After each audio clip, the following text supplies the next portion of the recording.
are at the very back of the XKR. We need to remove this bumper because obviously there's some bits here that I've just ground down a bit, so we're going to have to put a panel in here. So we need to get rid of this piece, and there's actually a couple of bumper mounts here that you will never get well, you might if you're some super expert. There's a bolt that goes through it, but it's a steel inside an aluminium or aluminum for our American friends.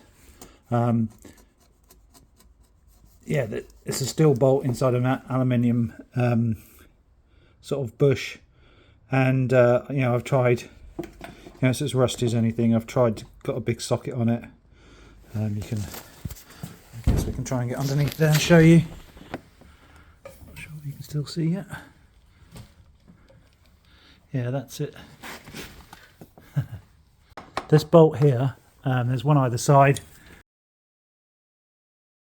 However, what I've been trying to do, and we'll soon find out if it works or not, is inside here, hit here,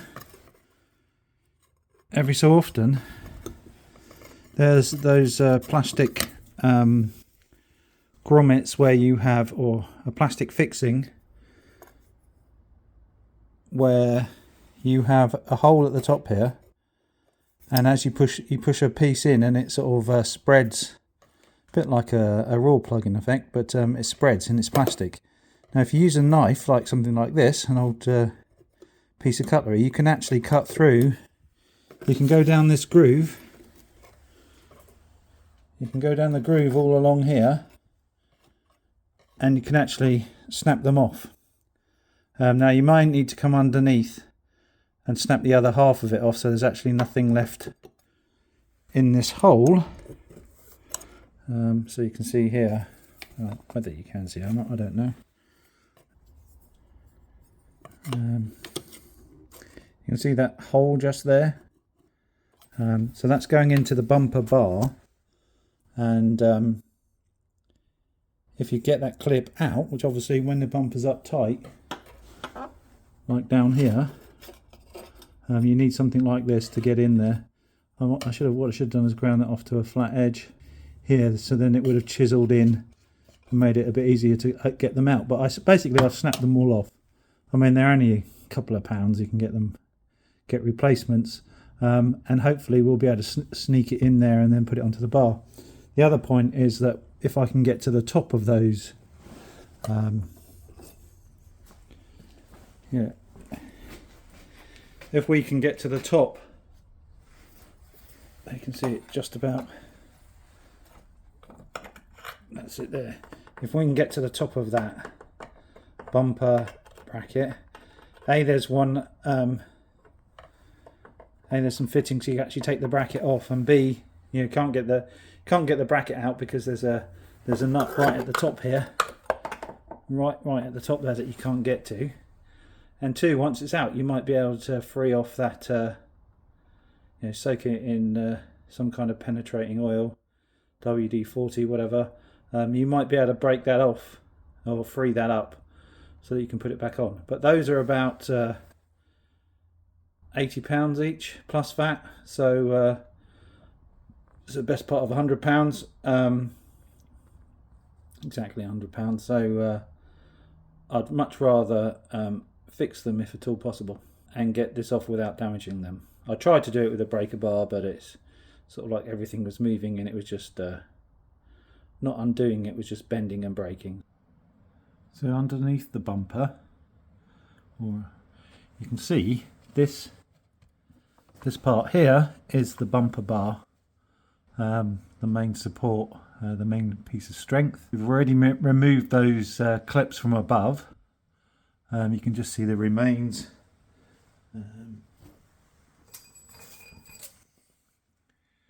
You can just see the remains of some of those clips. One was just there. The other one, next one along here, you can see just there.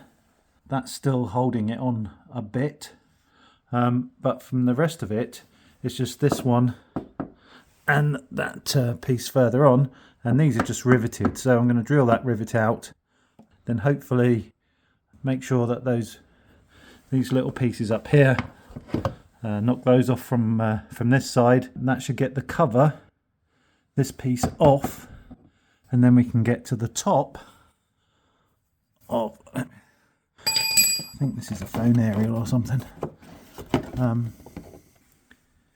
We should be able to get to the top of that and make sure that we can put something like WD-40, some fluid in there to free up the threads over time.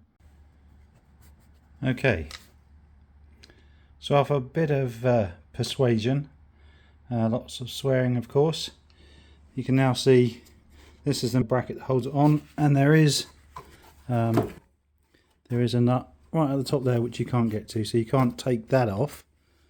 So that means the only way to do it is to take this off, and obviously you can see it's rusty as anything, and when I tried to turn that, it was turning, well, it was bending all this it was bending all of this. If you look at the top, you know, that's not that doesn't look very healthy, so I think that's just going to have to be ground off. There's no way you can get anything on that to apply any pressure.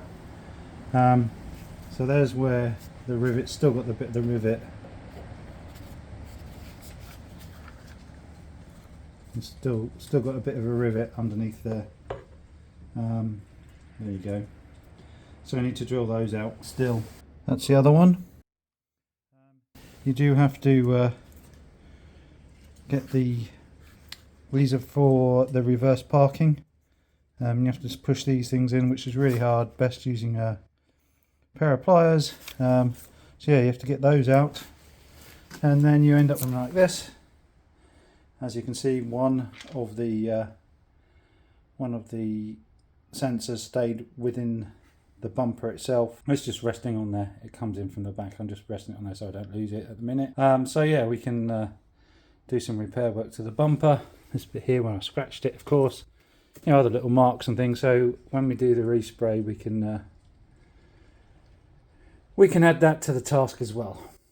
So now at least I can see everything that needs repairing, and you can see there is a little bit of rust. There is a little bit of rust here, you can see that, a few little chips, but doesn't look that bad overall, but so you can clean this up. Don't think that needs replacing, we'll just get the surface rust off of that. This is the other side. We'll just have to grind that off. Not much we can do about that. That should get us into here hopefully. Grind that off and then knock it through. Then just get a replacement bolt, and hopefully we can remove this, free up that mechanism, and hopefully by grinding that head off we'll be able to remove the bolt, and then remove the bumper bar, put it back on properly, i.e. fix that part, the outer part, to this, and then offer it up together. But you need to be able to undo this bolt underneath here that feeds through here. You need to be able to undo that and do it back up again. These are the holes where the reversing sensors were. So yeah, that's the next challenge. Get my little belt sander onto that and see if we can remove those.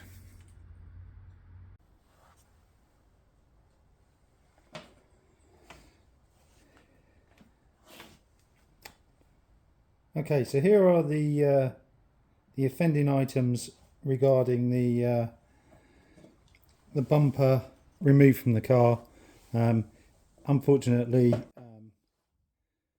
tapping this bolt out of here. I mean, this is just, you know, there's no thread in there. That's just oxidization. So yeah, that's tapping that out of there. Did unfortunately break this part. The way this works is there's a thread there, there's a thread on here, and when the bolt's in there, you can turn this part, which moves it up and down, which adjusts the position of your bumper. However, as you can see, that oxidizes there too. This gets bit of effort, bit of lubricants now got freed that off, a bit of penetrating fluid. That went up through there. And basically those two corrode together as well. So effectively you can't get that out. Like I say, these are available. They're about 78 quid plus VAT from Jaguar. There is a guy online. I'll put a link to him in the comments, and effectively you can I'll show you a pair of these along with this bolt and spacer for about somewhere around £160 plus VAT. So yeah, £200. Looks like I'm gonna have to buy one at least. If not, maybe I can find the other one that I've got somewhere buried in one of the other garages from the XJ. I'll have to go and find that, and if it's the same, then basically I know that was sealed in there. They're corroded together. I didn't try any further with it, so I put some fluid in it, I don't know, 10 years ago. So yeah, maybe it'll be okay. I'll go and find it, and then if not, I'll have to buy another one. But I think the spacer and the bolt's going to be okay. It's a bit of, it looks a mess, but you can't see it's under the bumper, and B, it's just a spacer. So there you are. That's it for this video. See you in the next one. Cheers, bye.